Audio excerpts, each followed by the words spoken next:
Buenos días, senadora. Muchas gracias por recibirnos. Buenos días. Este es un proyecto que se llama Yo también voto. Es de la mano de organizaciones de la sociedad civil dedicadas a la defensa de derechos humanos para personas con discapacidad y es un proyecto colaborativo con Chilango y Animal Político. Muy bien. Estamos entrevistando personas legisladoras para conocer cuál es el panorama venidero en la siguiente legislatura en relación a todos estos temas que les impactan directamente a este grupo poblacional.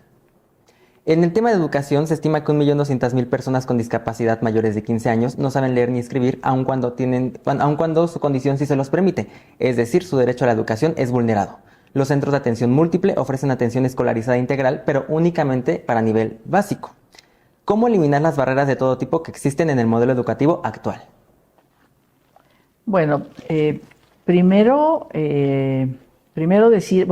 quiero decir que mi experiencia como legisladora, aquí en el Senado, que ahora voy a Cámara de Diputados y Diputadas, pero mi experiencia aquí es que todas mis iniciativas legislativas fueron trabajadas con organizaciones de la sociedad civil. Yo estoy convencida que ahí existe el conocimiento, ahí existe la experiencia, la expertise para poder hacer una iniciativa. Entonces me parece, yo lo quiero dejar claro porque lo que yo haría como legisladora para ver cómo podemos, digamos, eliminar este rezago producto de la discriminación y de la exclusión de las personas con discapacidad para poder alcanzar niveles educativos, digamos, como el resto de la población, pues lo trabajaría con organizaciones como las de ustedes. Eso me parece importante, aunque también me parece importante que pues esto que ustedes están haciendo, porque nos pone como en contexto, ¿no? Como que nos pone en el lugar de que es una agenda muy importante, central, ¿no? Que vamos a tener que trabajar en las próximas legislaturas y sobre todo en esta que viene. Hay que cambiar el presupuesto público. El presupuesto público hoy, digamos, las prioridades del presupuesto público tienen que tomar en cuenta esto. Yo en estos años tuve relación con maestros, maestras, ¿no? Dedicados, digamos, a la asesoría y a las clases para personas con discapacidad en la SEP, que no son reconocidos como maestros, que no tienen estabilidad laboral, que no les pagan o les pagan de vez en cuando, que por supuesto, digamos, el número de personas encargadas del acompañamiento, digamos, específico a personas con discapacidad para la cuestión de educación. El número de personas es, digamos, es minúsculo a lo que realmente se necesita. Entonces, ¿qué haría en la Cámara de Diputados? Aquí en el Senado no, aquí no se decide el presupuesto, allá sí, ¿no? Entonces, cambiar las prioridades del presupuesto, porque finalmente yo estoy convencida, que no lo inventé yo, pero estoy convencida de esa idea de que la moral de un país se mide en su presupuesto público, ¿no? Y eso implica que el presupuesto tiene que reflejar las prioridades. Y esta es una gran prioridad. ¿Cómo hacemos para que México deje de ser ese país tan desigual?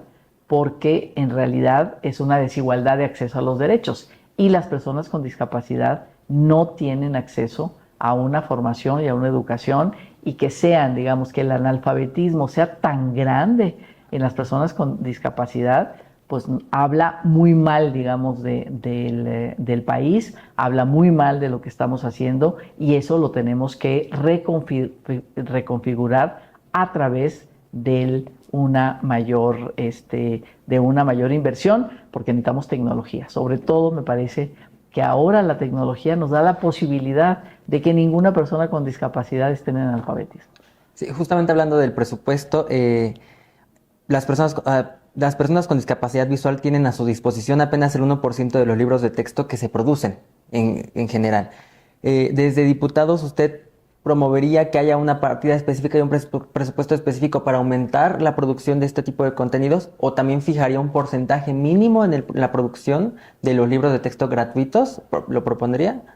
Sí, o sea, yo no, me parece, yo ahí hablaría de las nuevas tecnologías. Pues no, todas las personas están leyendo y están estudiando en sus celulares, ¿no? En sus computadoras, en sus, digamos, en este tipo de instrumentos nuevos tecnológicos que han socializado y que han puesto en la mano, han democratizado el conocimiento y la capacidad como de acceder a este conocimiento y en general a la cultura, ¿no? Entonces, sí creo que es importante el tema de la inversión en libros de texto, digamos, que permitan hacerlos accesibles sobre todo para las personas ciegas, débiles visuales y tal, pero también me parece que lo que hay que invertir, también se necesita dinero, ¿eh? Lo que hay que invertir es en tecnología, ¿no? Y para eso, una de las mayores tareas de la Cámara de Diputados es el presupuesto. Y como yo te decía, las prioridades del país se expresan ahí. Si no se expresan ahí, quiere decir que no son prioridades, ¿no? Entonces sí, yo invertiría mucho más, ¿no? Mucho más en libros de texto, digamos, accesibles para personas, sobre todo, digamos, ciegas, débiles visuales o que no, digamos, un tipo de atención para aquellos que no puedan autónomamente leer un libro, que tengan algún tipo de asistencia. Por supuesto, me parecería una cuestión muy importante. Digo, me parece que si llegamos a eso y si cambiamos los números de analfabetismo, que son tan dolorosos, la igualdad que estamos buscando en el país y la no discriminación la podemos alcanzar más rápido. Ahora, sobre justicia. Arturo Medina Vela es una persona con discapacidad psicosocial e intelectual que fue acusada, procesada y sentenciada por el robo de un automóvil aun cuando no sabía manejar. Pasó 4 años en prisión hasta que el Comité de Derechos Humanos de las Naciones Unidas dictaminó que el Estado mexicano no cumplió con sus obligaciones de la Convención sobre los Derechos de las Personas con Discapacidad. 10 años después de la injusta detención, recibió una disculpa del gobierno de México. Pero casos como este se repiten todos los días. Hoy muchas personas con discapacidad están privadas de la libertad debido a la discriminación y las barreras que existen en el acceso a la justicia. ¿Qué herramientas y acciones planea incorporar para hacer efectivo el acceso a la justicia de las personas con discapacidad? Pues mira, primero me parece que hay que fortalecer la Defensoría Pública. La Defensoría Pública es una gran institución, de veras una gran institución del Estado mexicano, ¿no? Esto implica, digamos, fortalecerla en el sentido de que incluso todos sus defensores, a la hora de certificarse como defensores, por ejemplo, tengan que saber algunas cuestiones básicas con respecto a justicia en lengua de señas, ¿no? O sea, como que estos defensores, digamos, de aquí en adelante, certificarlos de esa manera. Yo no digo que sepan todo dirigirse, pero sí en la emergencia, ¿no? Cuando llega alguien, cuando tienen que ir les llaman, digamos, del Ministerio Público para que puedan defender, o de las fiscalías para que puedan defender a una persona con discapacidad, sobre todo, digamos, visual, ¿no? Más que visual, en este caso, sorda, ¿no? Que puedan comunicarse en ese momento, y luego ya, por supuesto, que la Defensoría cuente con el personal suficiente, igual que las fiscalías, los ministerios públicos cuenten con personas que conocen este lenguaje de señas, o que pueden, digamos, de alguna manera comunicarse con las personas con cualquier tipo de discapacidad. Entonces me parece que la Defensoría Pública es un tema. Si necesita reformas legislativas, pues hay que entrarle, ¿no? Y por supuesto, pues también tiene que ver con el presupuesto público, ¿no? O sea, necesitamos de verdad tomar, ¿no?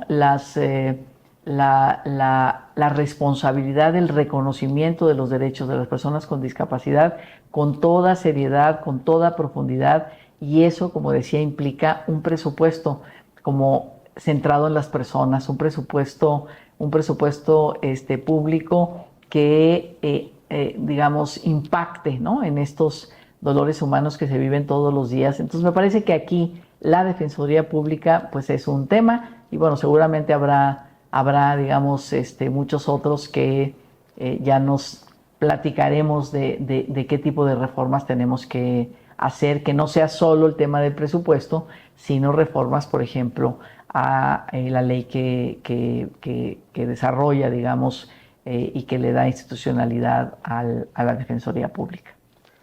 Al inicio de la entrevista usted comentaba que la base de cualquier política pública en la materia debe ir acompañada de la escucha a las personas con discapacidad. Estas personas tienen que ser la base. La Convención sobre los Derechos de las Personas con Discapacidad contempla la consulta a personas con discapacidad en la elaboración o creación de cada ley, reglamento o normatividad. Sin embargo, la Suprema Corte de Justicia de la Nación dictaminó que de 60 acciones de inconstitucionalidad justamente la elaboración de leyes que impactan a estas personas en México. La obligación de consultar a las personas con discapacidad cuando las autoridades pretenden emitir una norma general, adaptar una acción o medida susceptible de afectar a sus derechos o intereses deriva de la Convención. En este contexto de nula consulta, y dada su experiencia cercana a las causas y de impulso de iniciativas de la mano de organizaciones de la sociedad civil, ¿qué camino se debe trazar para garantizar que se escuche a las personas con discapacidad y sus asociaciones? Mira, yo tengo la experiencia, yo como presidenta de la Comisión de Zonas Metropolitanas y Movilidad, la experiencia de la Ley General, ¿no? De la Ley General de Movilidad y Seguridad Vial, donde pues hicimos una consulta. Yo no sé si es la consulta adecuada, si es lo que debe de ser, pero siempre estuvimos en relación con organizaciones de sociedad civil para que lo que estábamos, digamos, de alguna manera plasmando en esa ley general, fueron 3 años de discusión, nos fuimos a todos los estados y demás, y trabajamos con la Coalición de Movilidad Segura, que es una coalición de más de 50 organizaciones, donde hay organizaciones de la sociedad civil, ¿no? Digamos que tienen como muy claro todo eso, y entonces de alguna, o sea, como que incluso la experiencia es que no fue, pues no, nadie fue a la Suprema Corte a decir, a ver, hicieron una ley de movilidad y no nos consultaron, ¿no? O sea, de alguna manera sí logramos que estuvieran involucrados en eso. Entonces me parece muy importante que se realicen estas consultas. Lo que no sabemos, ¿no? Porque no hemos legislado, es cómo es una consulta, ¿no? ¿Cómo convocas, ¿no? ¿Cuándo se puede decir si tuviste una consulta o no? Fue una consulta muy limitada. Realmente esto no satisface, digamos, lo que dicen las convenciones, lo que dicen los acuerdos internacionales.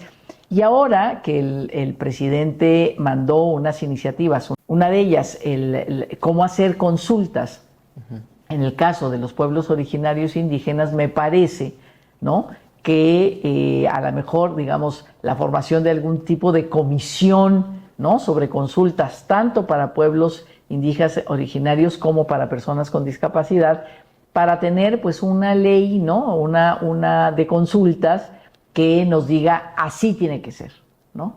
Y entonces, pues que efectivamente podamos, que no tengamos eso, ¿no?, que todo el proceso legislativo, ¿no?, y resulta que pues que no se consulte, y claro que la Corte dice pues no cumpliste, y además está bien que diga que no se cumplió, ¿no? Entonces, bueno, me parece que es un reto importante el que tenemos enfrente, determinar cómo determinar en nuestras leyes nacionales cómo hacer la consulta, ¿no? Cuáles son los pasos que hay que seguir, y me parece que va a ser muy rico. Por ejemplo, en este proceso de movilidad hicimos un parlamento, varios senadores, senadoras, hicimos un parlamento para la agenda de personas con discapacidad, y ahí también salieron distintas propuestas sobre el tema de movilidad. Todas esas propuestas, algunas estaban contempladas ya en el proceso legislativo y otras no, que fueron incluidas, ¿no? Entonces, por lo menos eso, ¿no? Un parlamento,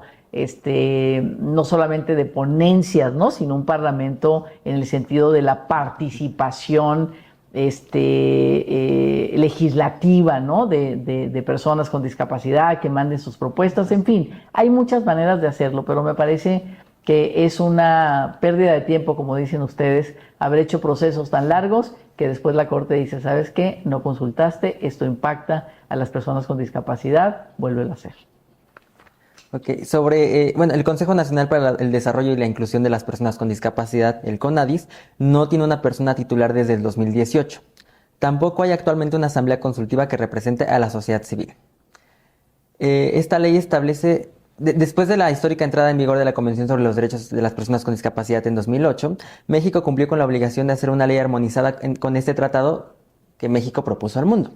Esta ley establece la política pública para las personas con discapacidad y coordina los esfuerzos del Estado y el sector privado para garantizar los derechos de más de 20 millones de personas con discapacidad que hay en el país.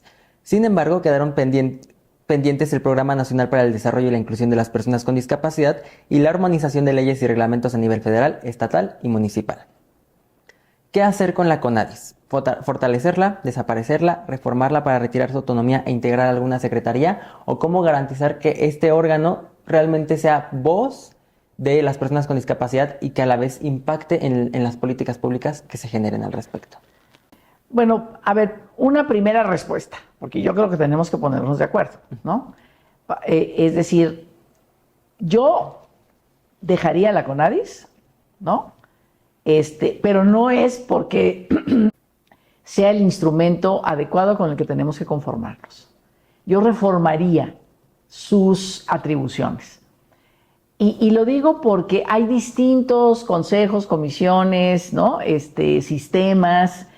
Está el de personas de adultas mayores, está el Instituto de Personas Adultas Mayores, ¿no? Está el Instituto Nacional de las Mujeres, está el Instituto Nacional de la Juventud, que supuestamente, digamos, atienden a distintos sectores de la población, que además hay muchas interseccionalidades, ¿no? Puede ser una persona con discapacidad mujer, puede ser una persona con discapacidad hombre trans, puede ser una persona con discapacidad indígena, puede ser es decir, también eso se junta. Entonces ahorita los tenemos parcializados. Aquí discapacidad, aquí jóvenes, aquí mujeres, aquí adultos mayores, ¿no? Aquí pueblos indígenas también tiene su instituto. Entonces, quizás necesitamos una Secretaría de Igualdad, por ejemplo, ¿no? Donde todos estos conocimientos, saberes, consejos consultivos, ahí sí especializados, con representación de sociedad civil, participen, ¿no? En esa Secretaría de Igualdad y No Discriminación, pero que también tenga dientes, ¿no? O sea, en el sentido de tener capacidad de veto. Oye, la política pública alimentaria que sacó la Secretaría de Desarrollo Rural, digamos,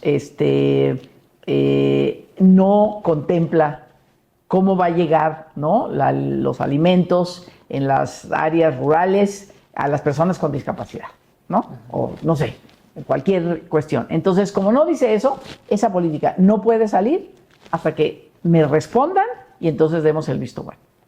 ¿Sí me explico? Sí. Entonces, es como darles más dientes, porque son instancias como que están ahí con poco presupuesto, sin capacidad de influencia, ¿no? Dicen las cosas y pues no sé, las instituciones, no, que tengan capacidad de veto, que puedan hacer políticas transversales, ¿no? Económicas, laborales, agrarias, alimentarias, medioambientales y demás, con estas perspectivas donde la interseccionalidad además sea, digamos, un elemento muy importante.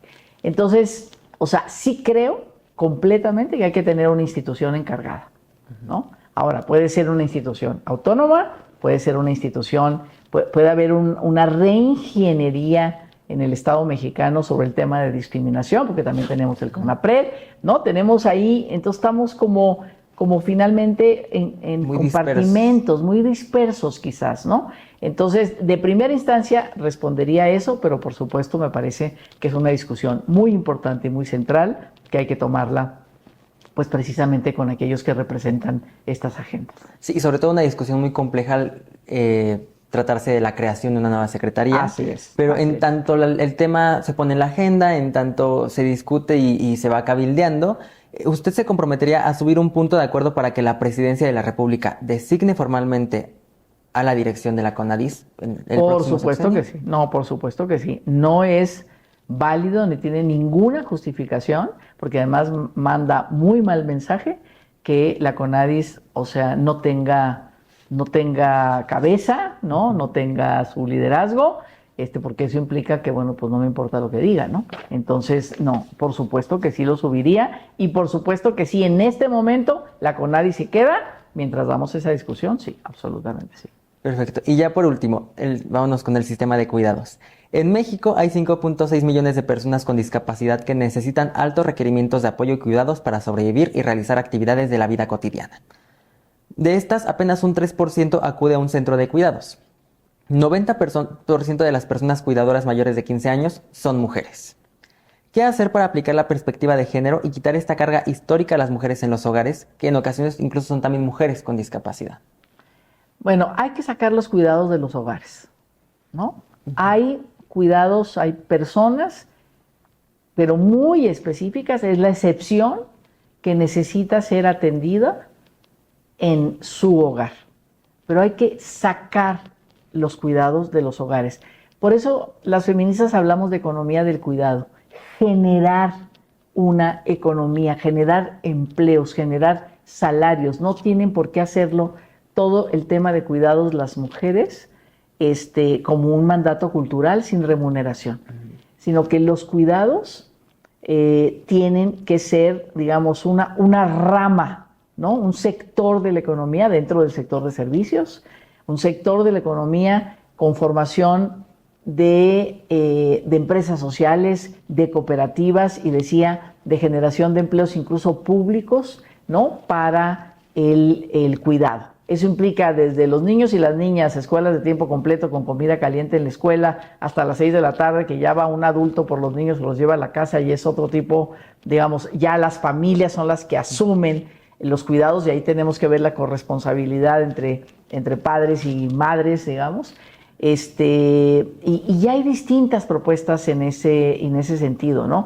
Y además también, y yo creo que ahí la organización, ¿no? La organización, yo también, ustedes, han hecho mucho énfasis en eso. Oye, pregunten, ¿no? O sea, pregunten qué tipo de cuidados quieren las personas, ¿no? Porque hay como... Y esa oferta, dependiendo del tipo de cuidados que quieren las personas, pues tiene que ser una oferta diferenciada. No es lo mismo un municipio en Chiapas para los adultos mayores o para personas con discapacidad que un municipio en Baja California Norte, donde está la frontera, Baja California, ¿no? Donde está la frontera, donde hay como otro tipo de necesidad, está más urbanizado, qué tipo de cuidados se necesita, ¿no? Entonces, porque yo creo, digamos, le hemos puesto así, ¿no? Pero ya cómo se concreta, pues hay como diferentes cuestiones. Lo que hay que hacer es sacar los cuidados de la casa, volverlos parte de la economía, desarrollar empresas y desarrollar que las personas que cuidan, que pueden ser hombres y mujeres, no solamente mujeres, sean personas que reciban, digamos, salarios, que reciban trabajo digno, y eso es diferentes legislaciones que ya se han planteado, ¿no? O sea, lo peor que podemos hacer, tanto por las personas que tienen vulnerabilidades, que necesitan ser cuidadas o asistidas para lograr, digamos, autonomía y vivir con seguridad, necesitan que las personas que les den estos cuidados pues sean personas profesionales. Si tú vas a una clínica, pues hay médicos, médicas, enfermeras, enfermeros especializados que saben cómo cuidarte. Si vas a una escuela, pues están las maestras, los maestros que saben, ¿no? Y asumimos que las mujeres pues ya nacemos sabiendo cuidar. Pues claro que no, o sea, no sabemos cuidar, porque no estamos capacitadas para eso, nadie nos entrenó para eso, ¿no? Estamos ahí nomás, ahí como para lo que se ofrezca, ¿no? Entonces necesitamos capacitar, ¿no? Tener todos programas de capacitación para los cuidados y eso, generar empleos, generar economía, generar salarios y ya olvidarnos de que las mujeres nomás porque son mujeres saben cuidar y que no necesitan absolutamente ninguna retribución en ese sentido. Pues sería todo. Muchas gracias. Muchas gracias.